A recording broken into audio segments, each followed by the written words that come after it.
আজ আমি তোমাদের সাথে শেয়ার করব কফি দিয়ে কেক উইদাউট এগ দিয়ে। তার জন্য প্রথমেই আমি এই বাটিটা নিয়ে নিয়েছি, কারণ আজকে আমি এই বাটিটাতে কেকটা তৈরি করব বলে। তো কী কী লাগবে প্রথমেই তোমাদের দেখিয়ে দিই। একটা কফির পাতা নিয়েছি, 1 টাকা দামের কফির পাতা। সেটাকে আমি গরম জলে আগে ফার্স্টে ভালো করে গুলে নিচ্ছি, কফিটাকে গুলে রেখে দিতে হবে। তারপর নেব এই কোকো পাউডারটা। তারপর নিয়েছি ময়দা, কী কী লাগছে সেটা দেখিয়ে দিচ্ছি। বেকিং সোডা, বেকিং পাউডার আর এই চকলেটটা। আর লাগবে, আমি এই কাপটাতে ইউজ করব বলে তাই এই কাপের 1 কাপ ময়দা নেব। তো এই কাপের 1 কাপ ময়দা নেব বলে 1/2 কাপ চিনি নিয়েছি, সেই চিনিটাকে আমি আগে গুঁড়িয়ে নিয়েছি। আর নেব ওই কাপেরই 1/2 কাপ অয়েল, সাদা তেল। তো প্রথমে আমি যে বাটিটায় করব সেই বাটিটাকে রাখলাম, যে বাটিটাকে সব কিছু মিক্সড করবো সেটাকে রাখলাম। দিয়ে একটা জায়গায় আমি ময়দাটাকে ঢাললাম, কারণ এই কাপের 1/2 কাপ তেল নেব বলে। তো তেলটাকে আমি নিয়ে নিয়েছি। এবার তেলটাকে, যে বাটিটাতে কেকটাকে তো সমস্ত কিছু মিক্সড করব, তো সেই বাটিতে প্রথমে আমি তেলটাকে ঢেলে নেব। আর এটা কিন্তু আমি আগেই বলেছি এগ দিয়ে তৈরি করব না। তারপর ওই তেলটার মধ্যে দিয়ে দেবো চিনিটা, যেটা আমি আগে গুঁড়িয়ে রেখেছিলাম।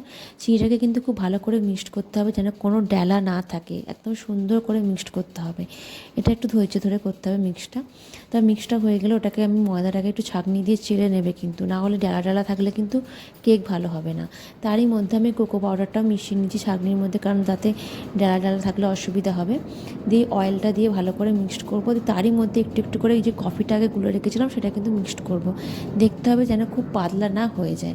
এবার যেই বোলটাতে আমি কেকটা তৈরি করব সেটা আমি একটু ফার্স্টে একটু সাদা তেল মিশিয়ে ওর মধ্যে ময়দা দিয়ে দিলাম।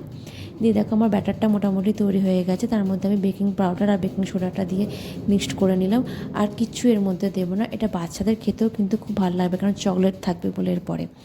তো এটা তুমি বাচ্চাদেরও দিতে পারো, প্লাস সামনে জন্মাষ্টমী আসছে, যেহেতু উইদাউট তোমার এই, তুমি জন্মাষ্টমী উপলক্ষেও গোপালের জন্য তৈরি করতে পারো কেক। তো এটাকে আমি বাটির মধ্যে নিয়ে নিলাম, যে বাটিটায় তৈরি করব। দিয়ে ওটাকে আমি ওটিজির মধ্যে ঢুকিয়ে দেবো, কারণ আমি কেক ওটিজিতে তৈরি করি। তো আমি ওটিজির মধ্যে কেকটাকে দিয়ে দিলাম। তোমার 30 মিনিটের জন্য দিয়েছিলাম প্রথমে। দিয়ে তখন আমার চলে এসেছে আবার একটা পার্সেল। সেই পার্সেলটা আমি খুলতে বসে পড়েছি। এখানে আমার কেকটাও তৈরি হচ্ছে। এই কেকটা বাচ্চাদেরকে তোমরা ইজিলি বাড়িতে দিতে পারো। আর আমি বাড়িতে বেশিরভাগ টাইম ছেলেকে কেক তৈরি করে দিই, কারণ আমি বাইরে কেক খুব একটা প্রেফার করি না, ক্রিমটা পুরনো হয়ে গেলে অনেক সময় ফাঙ্গাস হয়ে যায় বলে। তো দেখো তোমাদের সাথে কথা বলতে বলতে আমার পার্সেল এসেও গেছে, সেটাতে তোমাদের দেখালাম সিঁদুর এসছে। এদিকে আমার কেকটা মোটামুটি তৈরি হয়ে গেছে, একবার হয়ে গেছে। দিয়ে আবার 10 মিনিটের জন্য দিলাম। দিয়ে আমি এখানে তৈরি করে নিচ্ছি কেকের জন্য সুগার সিরাপ। তার জন্য জাস্ট একটু এমনি জল আর চিনি দিয়ে আমি তৈরি করে নিচ্ছি, সুগার সিরাপটা তৈরি করে নিলাম। এবার যে চকলেটটা তোমাদের দেখিয়েছিলাম সেটাকে পাতলা করবো, গলাবো। তার জন্য আমি একটু ইউজ করি বাটার, কারণ বাটারটা দিলে চকলেটের মধ্যে না একটা গ্লেজি ভাব আসে। যে চকলেটটা যখন ওপরে দেবে চকচকে ভাব আসবে, সেই জন্য বাটার দিয়ে আমি তোমার চকলেটটাকে গলিয়ে দিচ্ছি। আমি ওইটাতেই গলিয়ে নিই, যে তোমার সুবিধা হবে বলে তোমার মাইক্রোওভেনে। তো দেখলাম যে আমার মোটামুটি গলে এসছে। একদম পাতলা পাতলা যখন হয়ে যাবে তখন দেখবে। আর এদিকে আমার কেকটা মোটামুটি হয়ে গেছে। কেকটা আমার ঠান্ডাও হয়ে গেছে, কারণ ঠান্ডা হলে দেখবে তবেই করতে পারবে কেকটা, কারণ কাটতে হবে কেকটাকে। তো এদিকে আমার চকলেটটাও হচ্ছে, আর ওদিকে আমার কেকটাকে আমি ঠান্ডা করতে দিয়ে দিয়েছি। দেখো চকলেটটা আরেকটু করতে হবে, শক্ত আছে। ওই জন্য আমি আবার সেকেন্ড টাইম একটুখানি ওখানে দুধ অ্যাড করবে, জল অ্যাড করবে না, দুধ দিয়ে আবার ওটাকে একটুখানি গরম করতে দিয়ে দেবে তোমার চকলেটটাকে। এই দেখো আমার কেকটা মোটামুটি পুরো ঠান্ডা হয়ে গেছে। এবার আমি একে উল্টে নিয়েছি, কারণ কাটবো বলে। তো উল্টে বার করেছি, এত সফট হয়েছে তোমাদের কি বলবো, মানে কিছু না মিশিয়েও তুমি খেতে পারবে, এরকম হয়ে গেছে। তো তোমরা দেখতে পাচ্ছ আমি জাস্ট ছুরি দিয়ে দাগ কেটে ওটা কিন্তু আমি দড়ি দিয়ে টেনে বার করেছি, সেটা আমি তোমাদের দেখাতে পারিনি, কারণ ক্যামেরাটা না ধরলে খুব প্রবলেম হচ্ছিলো বলে। এবার দুটো স্তরে ভাগ করে নিয়েছি। ফার্স্টে দিয়ে দেবে ওর উপরে সুগার সিরাপ, যেটা তোমরা আগে তৈরি করেছিলে। তো সুগার সিরাপটা ভালো করে মিক্সড করবে, তা নাহলে কী হবে, ওই যে চকলেটটা দেবে ভালো করে ঢুকবে না। সুগার সিরাপটা দেওয়ার পর আমি তার মধ্যে দিয়ে দিচ্ছি চকলেটটা, যেটা আমি আগে গুলে রেখেছিলাম। তো চকলেটটা ভালো করে দিয়ে দেবে।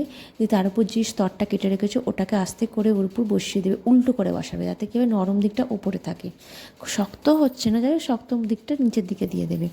দিয়ে ওর উপরেও তোমরা ভালো করে চকলেটটাকে মিশিয়ে দেবে, যেটা আরেকটু ছিল, যেটা আমরা গলিয়ে রেখেছিলাম। দিয়ে সাজানোর জন্য যাও কিছু ইউজ করতে পারো। আমি যেমন প্রথমে একটু জেমস ইউজ করেছি, ওটাকে সাজাবো বলে কেকটাকে। তো কেকটাকে জেমস দিয়ে সাজিয়ে আমি এবার তোমাকে রাখতে হবে কিছুক্ষণের জন্য ফ্রিজে। মোটামুটি 10 মিনিট যদি তুমি ফ্রিজেতে রাখো তাহলে কী হবে, এই যে চকলেটটা দিয়েছো না একটু শক্ত হয়ে যাবে। আমি বেশিক্ষণের জন্য রাখিনি, কারণ আমার বাচ্চা খাবে, ছেলে খাবে বলে। তো জাস্ট 10 মিনিটের জন্য চকলেটটাকে একটু শক্ত করার জন্য ফ্রিজেতে রেখেছিলাম। দিয়ে বার করে নিয়েছি ফ্রিজ থেকে, দেখো এরকম দেখতে হয়েছে ফ্রিজ থেকে বার করে। এবার আমি এর উপর একটুখানি আবার তোমার ওই মিল্কি বার দিয়ে আর একটা পার্ক দিয়ে সাজিয়েছি। নিজের মতন করে তোমরা সাজিয়ে নিতে পারো।